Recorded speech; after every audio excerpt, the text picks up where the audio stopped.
Hello, and welcome to the Free Canada from Violence Coalition panel.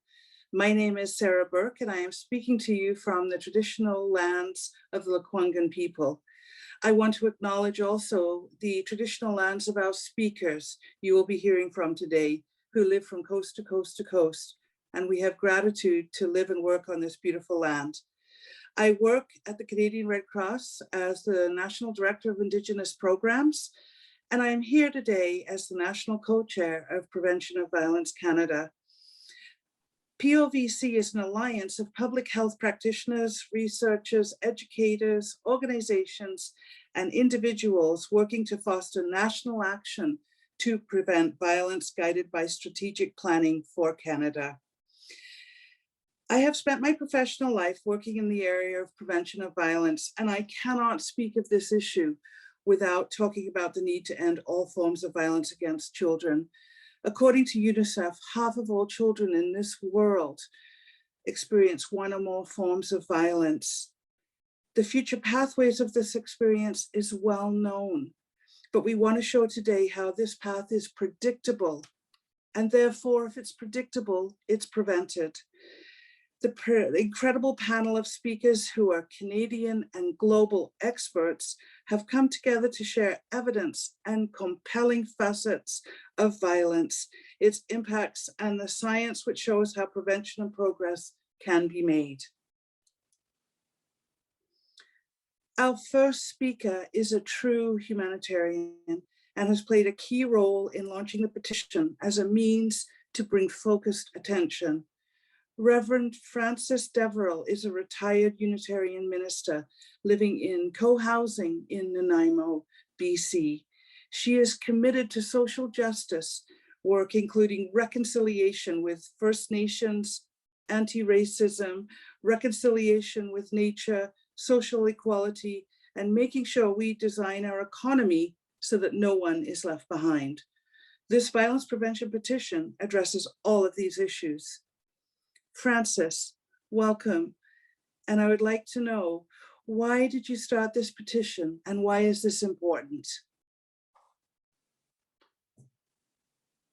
Thank you, Sarah.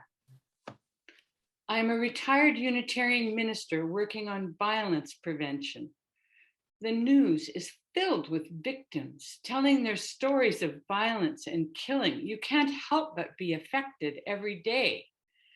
Too often the victims are indigenous, Black, or people of color. My ears ring with stories of shootings, stabbings, and discussions of sexual harassment and femicide.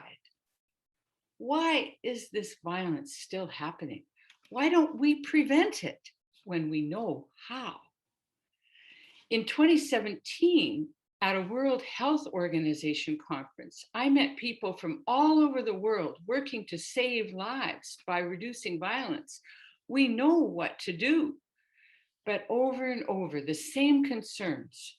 Governments run little pilot projects that run out of funding after 3 years. President Biden recently defined violence prevention as a social infrastructure issue. It needs long-term, sustained funding with an office to coordinate our efforts. Every child deserves the opportunity to get a good start in life. When children experience violence, what do they learn? Where do they put their pain? If children at risk are not identified early and given support, these violent life experiences will shape their lives and who they become. Prevention starts with children. We can reduce violence by 50% in as little as 3 to 5 years if we make a sustained effort. I am pleased to welcome members of our coalition to share with you their vision and tell you why you should sign our petition.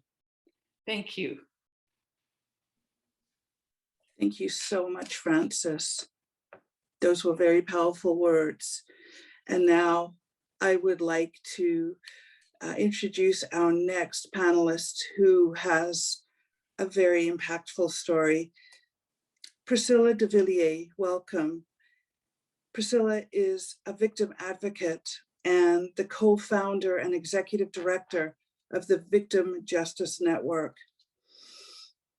In 1991, her daughter Nina was abducted and murdered by a stranger, a sexual predator who had murdered another stranger, Karen Marquis of New Brunswick, after a long history of violence against women and children. In the intervening years, she founded a victim organization, Caveat, and then served on the board of the Ontario Office for Victims of Crime. Priscilla, you have an incredible, powerful, impactful story. Can you tell us why you became involved in prevention of violence and why moving this critical issue forward now with the petition is so important? In 1991, I had standing in an inquest into the suicide of the man who murdered both my daughter and Karen Marcus. I learned of his attacking and raping women and children, and how every system had failed to address his escalating violent behavior from childhood on. All that I could think was that this effort should have been made many years before. Now it was too late. Both my daughter and Karen died alone and in terror. I was determined then that I would do all that I could to prevent future tragedies. Over the decades, I've learned from victims of violence against women, from abused children still paying the price late into adulthood, of suicides, of addiction. I've heard the shame, the self-blame, and the ongoing fear that plagues children at school and adults in the workplace. Much of this is unreported and is not captured in statistics to provide an accurate picture of violent victimization in Canada. The economic loss to our country is significant. Family breakdowns, inadequate health support, and our healthcare are depleted by gun violence and stabbing, which have become familiar, repetitive news. 30 years later, research has shown us that the public health approach is best suited to reducing violence at the outset, to reducing victimization, and to reducing pressures on the health, the criminal justice systems, and social supports across the spectrum before more lives are destroyed. Violent victimization is a core public safety issue. The time is long overdue that the federal government take the lead and commits to a permanent office, evidence-based policy and programs, and sustainable funding to counter this growing epidemic of violence that will have a significant impact on generations to come. We are calling on all Canadians to sign the petition to free Canada from violence. Thank you so very much, Priscilla, for joining us on this work. Your voice is critical. I am really pleased to introduce now Audrey Monette, who is a violence prevention consultant and researcher, a social justice activist, and a survivor of intimate partner violence. Audrey believes that no one is disposable and that the way we do justice should never deny humanity. She therefore calls for a greater investment in people and communities rather than a punitive downstream response that does not prevent harm and victimization from occurring.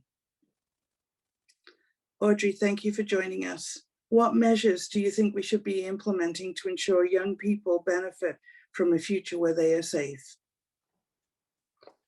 Thank you so much, Sarah. So my generation was born into a system that simply doesn't keep us safe.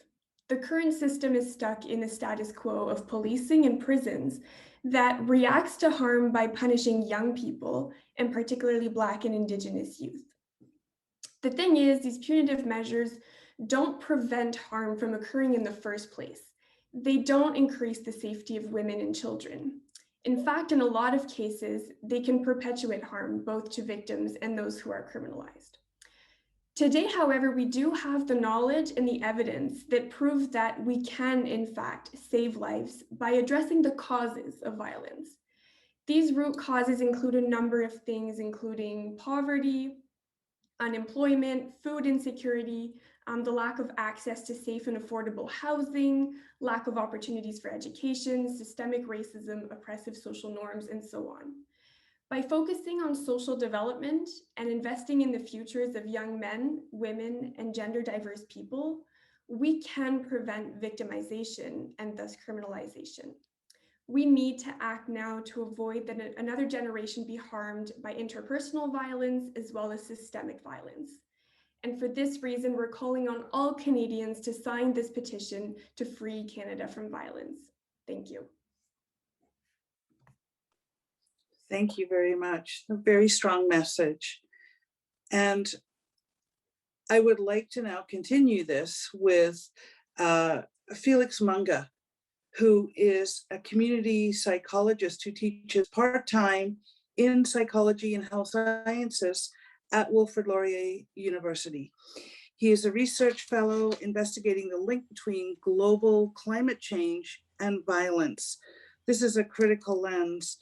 Felix, in your community-based work that you are leading, can you tell us why this focus is critical now for Canada?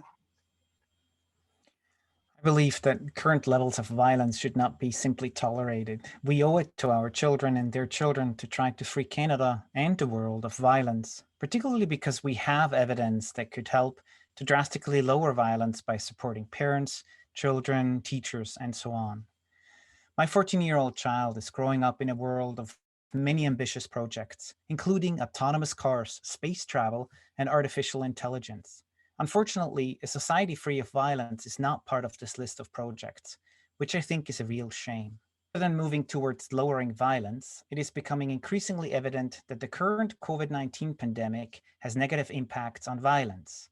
Across the globe, including in Canada, violence in homes as well as femicides are increasing, and it is predicted that we will feel the long-term effects of the current increase in violence in homes likely for several decades. Further increasing violence, which makes acting now even more vital. And the same, in fact, goes for global climate change. I think every child, not just my own child, deserves to live in a world that at least attempts to be free of violence. There's sufficient evidence. What we need now is the will to take on the most human of all projects, freeing Canada and the world of violence. Thank you. Thank you so very much for also bringing in the lens of a parent, as all of us are on this panel, and I really appreciate those words. It's my great honor now, as we are building towards the end of this panel, to be introducing Dr. Irvin Waller, who is Emeritus Professor for University of Ottawa and internationally recognized as an expert on what prevents violent crime. His many, many books explain unequivocally how affordable investment in tackling causes will reduce street and gender-based violence. His latest book, Science and Secrets of Ending Violent Crime, is a culmination of a life working to highlight the issues and frustrations of too many tragic stories of violent crime. He has been a founding prevention of violence co-chair and consistent expert for us at POVC. Today, he calls for Canadians to sign a petition to get governments to save lives, protect women, and make Canada safer for our children.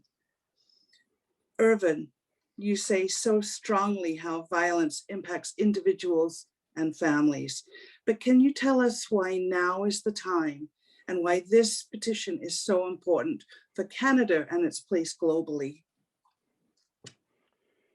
Gun and gender-based violence destroy lives and families. These are not just statistics, these are real tragedies. They particularly blight Indigenous, Black, and other vulnerable communities. The evidence, the solid science shows that we can reduce the pain and loss significantly. Scientific trials prove unequivocally that violence will be reduced by tackling its causes, which is not what we're doing yet enough in Canada.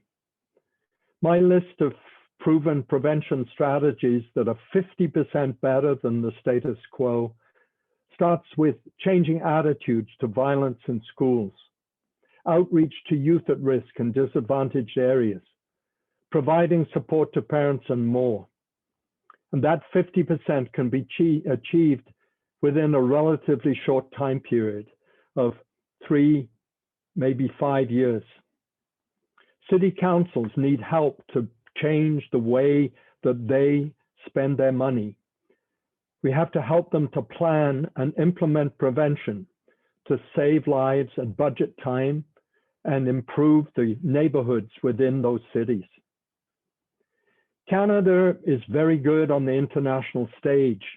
It's already committed to the United Nations Sustainable Development Goals.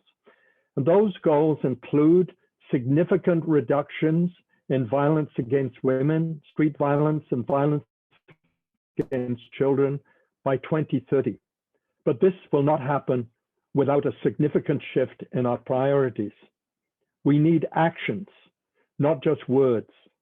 We need decisive actions now to shift smart investment into prevention. This petition calls on the Government of Canada to get to know that evidence and share it with the provinces, municipalities, Indigenous leaders, and civil society. It calls for a national office for violence prevention, reporting directly to the Prime Minister to spearhead those changes. It proposes affordable and sustained investment, equivalent to only 10% of what we are spending today to react to violence.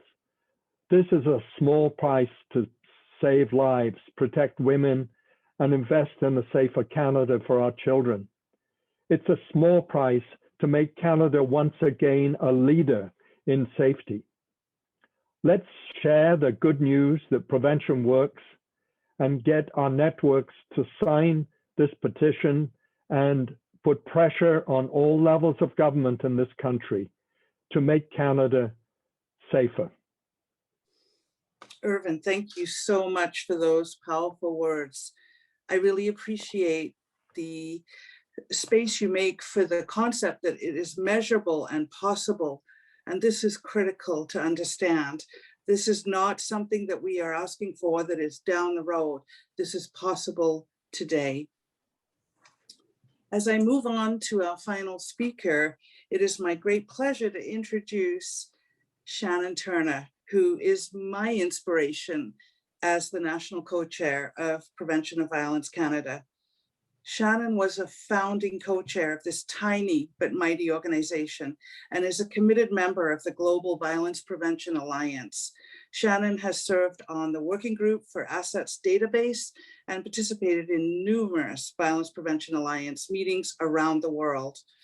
A lifelong commitment to social justice is reflected in Shannon's nearly continuous volunteer and advocacy efforts over the last 20 years. She is the Executive Director of the Public Health Association of BC and has served as President and past President of Public Health Association of BC. Shannon, you have a long and distinguished career in public health. How does this issue align for you at this point in time? Thank you so much, Sarah. I think as a senior public health executive with over 40 years of experience in public health and health promotion, our failure to take steps to address the primary challenges associated with violence in this country is, to me, one of the great sorrows of my career.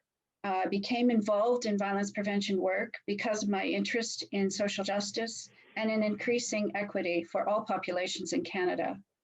I have Indigenous children who are victims of violence, as was their mother, and this work is my love letter to them. All children should be able to be brought up in safe and supportive communities with nurturing maternal-child relationships and opportunity to express and meet their full human potential. The World Report on Violence and Health in 2002 called on member countries to adopt a series of recommendations intended to reduce violence. Canada has made some progress with respect to the recommendations, but we still suffer from a failure to develop a fully integrated national strategic plan to address primary prevention. As all of the panelists have emphasized this morning, primary prevention is a must. Dealing with issues after harm is a failure on our part. And we know that with the science of public health and the public health approach, we have all of the resources and tools necessary to attack this problem head on. I want to emphasize that public health practice, as well as the public health approach, have a huge amount to offer our violence prevention thinking. In sound public health practice, we provide support for early identification of challenges, developmental delays. We provide support for effective parenting. We provide support for deep maternal-child attachment. We examine the threats and risks. We amplify the protective factors and address the risk factors. We use good epidemiology to characterize what the issues are and to identify hotspots and challenging community and neighborhoods where we can increasingly target our interventions. We work at creating supports for pro-social norms that emphasize healthy relationships. And we look very firmly at citizen engagement in problem solving so that solutions to community issues and challenges are co-created. All of these methods are part of the public health toolkit. These are the types of approaches that should be deployed under the supervision of a national program.